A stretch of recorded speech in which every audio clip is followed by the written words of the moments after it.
Body के अंदर testosterone की प्रोडक्शन चाहिए होती है, तो दिमाग जो है टेस्टिस को सिग्नल भेजता है और उसके नतीजे में टेस्टोस्टेरोन का जो प्रोडक्शन है वो ज़्यादा हो जाती है और अल्टीमेटली जो है स्पर्मेटोजेनेसिस या स्पर्म बनना स्टार्ट हो जाते हैं।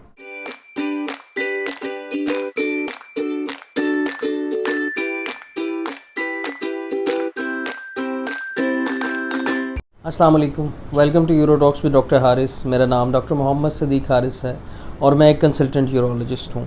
Nowadays I'm working as a senior registrar in Sheikh Zayed Hospital, Rahim Yar Khan, as well as a consultant urologist at Doctors Clinic Sadiqabad. आज का जो हमारा टॉपिक है जिस पे हमने डिस्कशन करनी है वो आप थंबनेल से ही समझ गए होंगे। आज हमने डिस्कशन करनी है उन चीज़ों के ऊपर जो आपके स्पर्म को बुरी तरह मुतासिर कर सकते हैं। आज मैं आपको ऐसी 10 चीज़ों के बारे में बताऊँगा जो आपके स्पर्म्स को बहुत बुरी तरह अफेक्ट कर सकते हैं। मैं कोशिश करूंगा इन सब चीज़ों की एलेबोरेशन जो है वो साइंटिफिक बेसिस पे हो और साथ साथ मैं आपको जो भी इससे रिलेटेड रिसर्च होंगी वो भी शो करूंगा ताकि ये प्रूफ के साथ मैं आपको एक्सप्लेन कर सकूं। एक साइंटिफिकली प्रूवन जो है फैक्ट है कि ये चीज़ कितनी ज़्यादा स्पर्म्स को डैमेज करती है। चलिए आज की वीडियो शुरू करते हैं। स्पर्म जो है वो आपके टेस्टिस के अंदर प्रोड्यूस होते हैं, मतलब खसियों में बनते हैं और उसके बाद वो पेशाब की नाली या पीनस के थ्रू वो जो है जिस्म से बाहर आ जाते हैं। टेस्टोस्टेरोन एक ऐसा हार्मोन है जो मर्द हजरात के अंदर पाया जाता है और ये टेस्टिस के अंदर इसकी मेजॉरिटी जो है वो टेस्टिस के अंदर से सिक्रीट होती है। अब इस टेस्टोस्टेरोन को कंट्रोल करने के लिए दिमाग के अंदर एक सेंटर्स होते हैं 2-3, जिसको हाइपोथैलेमस पिट्यूटरी एक्सिस का नाम दिया जाता है।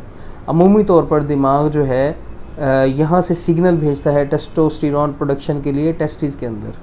जब भी सबसे पहले जो हमारे पास आता है वो है अल्कोहल, मतलब शराब नोशी। इसको मैंने सबसे पहले नंबर पे इसलिए रखा है क्योंकि वेस्टर्न कंट्री के अंदर बहुत ज़्यादा लोग शराब नोशी करते हैं। अपने पाकिस्तान में भी पिछले कुछ अरसे के अंदर काफ़ी ज़्यादा जो है इसकी रेशो बढ़ गई है। तो शराब नोशी एक ऐसी चीज़ है जो कि बहुत ज़्यादा अफेक्ट करती है आपके मर्दाना जरासीम को, स्पर्म्स को। कुछ लोग जो कभी कभार शराब पीते हैं तो उनके स्पर्म बुरी तरह डैमेज हो सकते हैं बिकॉज़ जो शराब है ये बेसिकली एज ए टॉक्सिन या जहर समझ लें, जहर की तरह अफेक्ट करती है स्पर्म को। और कुछ ऐसे लोग जो क्रॉनिकली शराब नोशी करते हैं, ऐसे लोगों के अंदर बॉडी के अंदर ना सिर्फ लीवर ख़राब होता है बल्कि साथ साथ उनके एस्ट्रोजन का लेवल जो बॉडी में है वो ज़्यादा हो जाता है। एस्ट्रोजन वो हार्मोन है जो टेस्टोस्टेरोन के अपोजिट होता है, मतलब फीमेल्स के अंदर ये ज़्यादा होता है। तो अमूमी तौर पे एस्ट्रोजन के रिसेप्टर्स बॉडी में ज़्यादा होना स्टार्ट हो जाते हैं और इसके अलावा जो टेस्टोस्टेरोन है उसकी प्रोडक्शन कम हो जाती है, उसके रिसेप्टर भी कम हो जाते हैं, जिसकी वजह से पेशेंट को कुछ तो ख़ास तौर पे जो उसकी सेक्स ड्राइव है, लिबिडो है, वो कम हो जाती है, उसकी फ्रीक्वेंसी ऑफ इंटरकोर्स कम हो जाता है, उसके स्पर्म प्रॉपरली डिस्टर्ब होना स्टार्ट हो जाते हैं और इसी वजह से they can not have baby और उनकी जो फर्टिलिटी है वो काफ़ी ज़्यादा डिस्टर्ब हो जाती है। दूसरे नंबर पे आ जाती है स्मोकिंग। स्मोकिंग एक इतना कॉमन चीज़ है आजकल की सोसाइटी में कि आप हर दूसरे बंदे को देखेंगे कि वो स्मोकिंग कर रहा है। अब ऐसी बात भी नहीं है, अक्सर लोग मुझसे आके पूछते हैं कि हम फ़लाना बंदा बहुत ज़्यादा स्मोकिंग करता है और उसके इतने बच्चे हैं लेकिन हमारे बच्चे नहीं हो रहे। ऐसा नहीं है क्योंकि ये एक साइंटिफिकली प्रूवन चीज़ है। मैं आपको रिसर्च जैसे मैंने बताया है वो भी इंशाल्लाह मैं शो करता रहूँगा साथ साथ। तो स्मोकिंग का जो है ये काफ़ी ज़्यादा बैड इम्पैक्ट है स्पर्म्स के ऊपर, स्पर्मेटोजेनेसिस के ऊपर।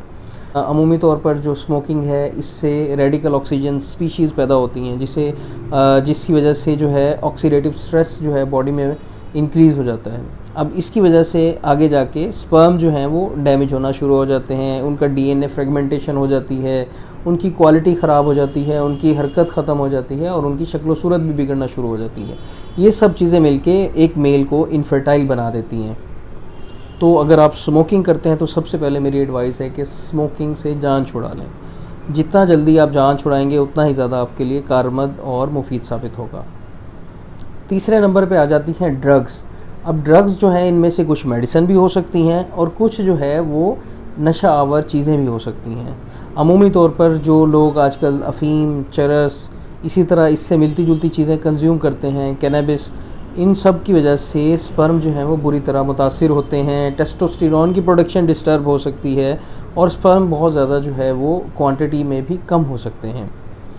कुछ मेडिसिन से रिलेटेड ऐसी ड्रग्स हैं जैसे ओपियोइड्स हैं, अगर एक पेशेंट रेगुलरली बेसिस पे वो ओपियाइड ड्रग्स यूज़ करता है, ये बेसिकली एक पेन किलर होते हैं जो स्ट्रॉन्ग पेन किलर हम देते हैं, ये जो है आपके हाइपोथैलेमस पिट्यूटरी एक्सिस को ख़राब कर देते हैं, जिसकी वजह से टेस्टोस्टेरोन की प्रोडक्शन जो है वो काफ़ी कम हो जाती है, डिस्टर्ब हो जाती है, और स्पर्म की प्रोडक्शन भी उसकी वजह से कम होना स्टार्ट हो जाती है।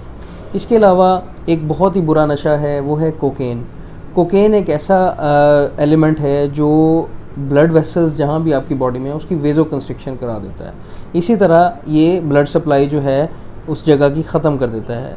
अब कोकेन जो है ये टेस्टिकुलर ब्लड वेसल्स को वेजो कंस्ट्रिक्शन करा देता है, जिसकी वजह से टेस्टिकुलर हाइपोक्सिया हो जाता है, मतलब वहाँ पे खून की कमी हो जाती है और ऑक्सीजन की कमी होना शुरू हो जाती है, जिसकी वजह से उधर ऑक्सीडेटिव स्ट्रेस बढ़ना शुरू हो जाता है और स्पर्मेटोजेनेसिस बहुत ज़्यादा डिस्टर्ब होना शुरू हो जाती है। चौथे नंबर पे बात आ जाती है हॉट वाटर। अगर आप सोना बाथ लेते हैं, अगर आप हॉट बाथ टब में बैठते हैं, स्टीम बाथ्स लेते हैं, ये सारी ऐसी चीज़ें हैं जो आपके स्पर्म को बुरी तरह डैमेज कर सकती हैं। आपने गौर किया होगा कि हमारे टेस्टिस जो हैं वो बॉडी से ज़रा नीचे की तरफ होते हैं। अमूमी तौर पर टेस्टिस का जो दर्जा हरारत है वो जिस्म के दर्जा हरारत से 2 डिग्री कम होता है। वो इसलिए कम होता है कि टेस्टिस के अंदर जो स्पर्म हैं वो काफ़ी ज़्यादा टेम्परेचर सेंसिटिव होते हैं। अगर टेम्परेचर ज़्यादा होता है तो स्पर्म के डैमेज होने का चांस काफ़ी ज़्यादा बढ़ जाता है। इसी तरह एक स्टडी है जिसमें हाई एम्बिएंट टेम्परेचर पे की गई थी, मतलब जो लोग ज़्यादा गर्मी के अंदर रहते हैं, गर्मी में काम करते हैं, तो उसमें भी यही देखा गया था कि जो इनके स्पर्म की जो क्वालिटी है वो काफ़ी ज़्यादा पुअर हो गई है ड्यू टू इंक्रीज टेम्परेचर। तो जितना आप हॉट टब और सोना बाथ वगैरह या फिर स्टीम बाथ लेते हैं तो इससे अवॉइड करें, क्योंकि अल्टीमेटली ये आपके स्पर्म के बहुत बड़े दुश्मन हैं। 5वें नंबर पे आ जाता है स्टेरॉइड्स। स्टेरॉइड्स एक ऐसी चीज़ है जो जाने अनजाने लोग काफ़ी ज़्यादा इस्तेमाल करते हैं। अमूमी तौर पर देखा जाता है कि जिम्स के अंदर कुछ लोग मसल वेट गेन करने के लिए स्टेरॉइड्स का बहुत इस्तेमाल करते हैं, जिसकी वजह से टेस्टिस के अंदर टेस्टोस्टेरोन की प्रोडक्शन कम हो जाती है और स्पर्मेटोजेनेसिस डिस्टर्ब होना शुरू हो जाती है। 6ठे नंबर पर आ जाता है अगर कोई पेशेंट टेस्टोस्टेरोन का इस्तेमाल करता है, चाहे वो गोलियों की सूरत में हो या इंजेक्शन की सूरत में।